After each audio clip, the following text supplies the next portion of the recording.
Hello, darlings, are we going to today's story? We'll see that even in the most unexpected circumstances, true love can flourish.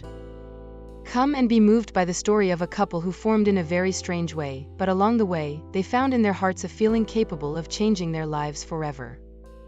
The church was packed with the Duke of Valmont's important guests, all eager to see who would be young Thimothe's bride. Beatrice entered slowly to the sound of the wedding march, her slow steps reflecting the music. But instead of joy, her eyes showed a deep sadness. She knew that this marriage was not the result of love, but of a deal. She had been bought to marry Thimothe, in exchange for money that would save her family from extreme poverty. As she walked slowly towards the altar, one question kept running through her mind: will this marriage be good for me? As she went along, memories of how she came to this difficult situation came back to her mind. In the small village of St. Louis, autumn always brought the scent of dry leaves and the distant sound of wagon wheels passing along the dirt tracks. Beatrice, a young peasant girl with eyes as beautiful as spring flowers and hair as golden as wheat, was picking fruit in her family's orchard. As she worked, her heart was full of worries about the future. His father, Joseph, once a strong and energetic man, was now weak and sick, slowly being consumed by poverty and illness that sapped his strength. With the harvest becoming scarcer and the debts mounting, the hope of saving the family seemed to vanish like leaves blown by the wind. It was then that a carriage, pulled by magnificent horses, entered the village. Out of it stepped the Duke of Valmont, a man with a stern expression and eyes that seemed to see deep into the soul of those who looked at him. He hadn't come for nothing. The Duke had long been searching for a way out of an issue that had haunted him for years. His only son, Thimothe, was born with a physical condition that made others look down on him. Although he was an attractive, brilliant young man with a sensitive heart, Thimothe was seen as unfit to carry on the family name. No noblewoman wanted to marry Thimothe, and the Duke feared that the Valmont legacy would end with his son. On discovering the difficulties Joseph and his beautiful daughter were facing, the Duke saw a chance. He went to Joseph's simple home and, after a few words of courtesy, wasted no time in getting straight to the point. "Mère. Joseph, I am aware of your situation and I am deeply sorry. I believe I can get you out of this situation," declared the Duke, his voice as firm as a blade. With tired eyes and a faltering voice, Joseph asked, "And how do you intend to do that, my lord?" The Duke cast a disguised glance at Beatrice, who, while trying to look disinterested, was paying attention to every syllable he said. "My proposal is quite simple. I want your daughter, Beatrice, to marry my son, Thimothe. In return, I offer a generous sum that will not only settle all your debts, but also ensure that you live in comfort for the rest of your lives." Beatrice's heart almost stopped beating so fast. The idea of marrying a stranger, especially under these circumstances, filled her with fear. But seeing her father's tired and suffering face, Beatrice knew that refusing would mean pushing her family to ruin. Joseph, still undecided, cast a worried glance at his daughter, who remained silent. Finally, with a soft but firm voice, Beatrice said, "I accept, sir." The Duke, satisfied, let out a rare smile. "Perfect. The wedding will take place in 2 weeks. I'll arrange everything to welcome you to our mansion." The weeks passed in the blink of an eye, and soon the big day arrived. Beatrice, dressed in an elegant wedding dress, was driven to the imposing Valmont mansion. When she arrived, she was greeted with the utmost formality and a lot of whispering around her.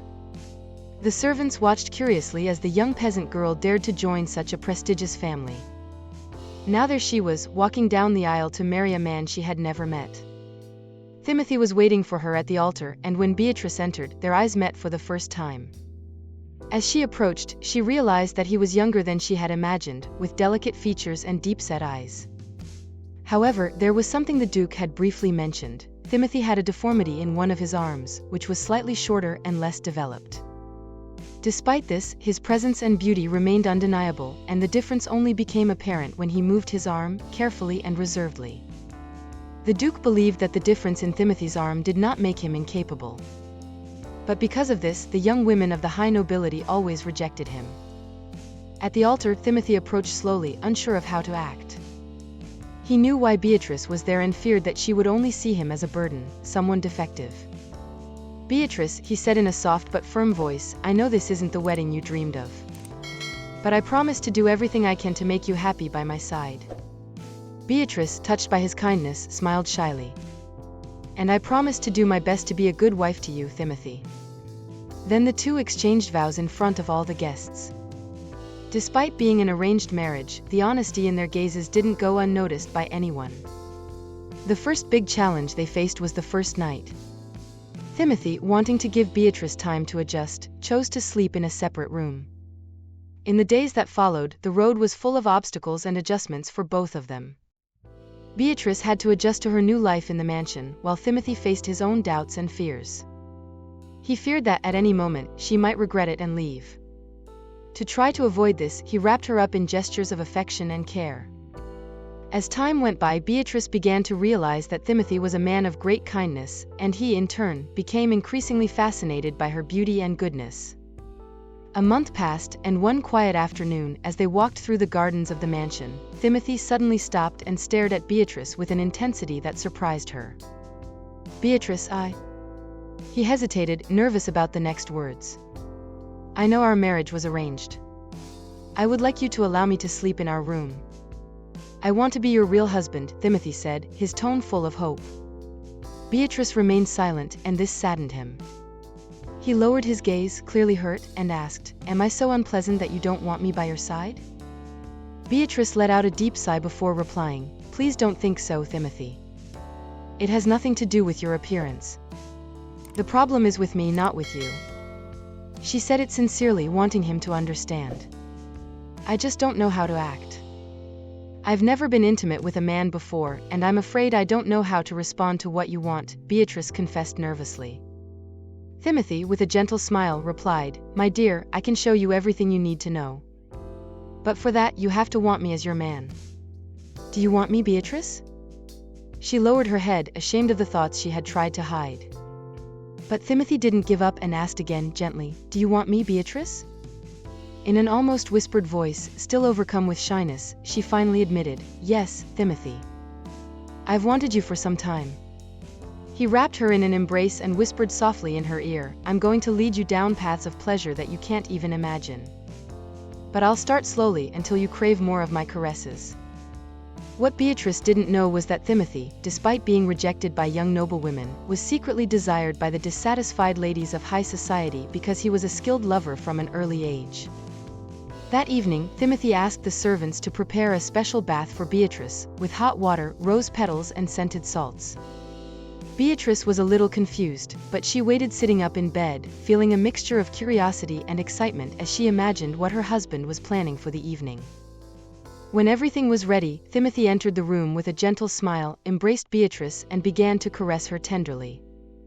Feeling the slight trembling in her body, he whispered quietly, "You needn't be afraid, my dear."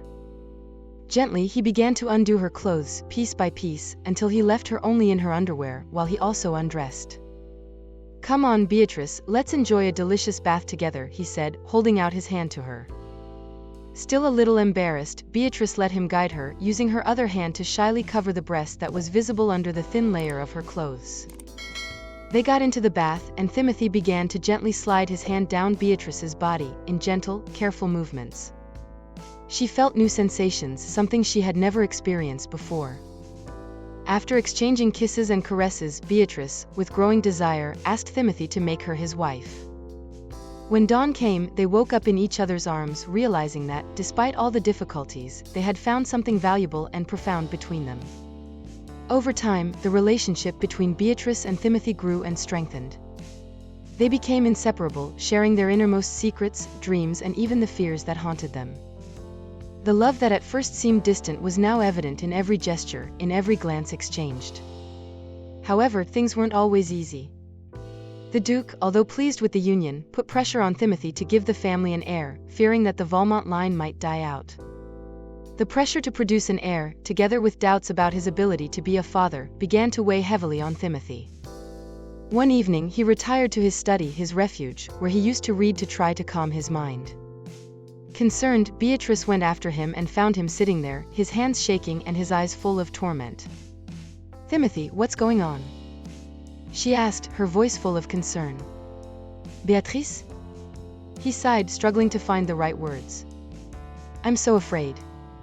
Afraid that I won't be able to give you a child. Afraid that if I fail, you'll regret marrying me." These words struck Beatrice like an arrow through the heart. With a tender gesture, she held Thimothe's face, forcing him to look into her eyes. "Thimothe, today I can say with complete certainty that I love you. And nothing, not even the absence of an heir, will change that. The love we've built, even in such a short time, is more important than any expectations. What matters is that we're together," Beatrice said firmly. He, deeply touched by Beatrice's sincerity, let the tears roll down his cheeks. For the first time in a long time, he felt truly loved and accepted.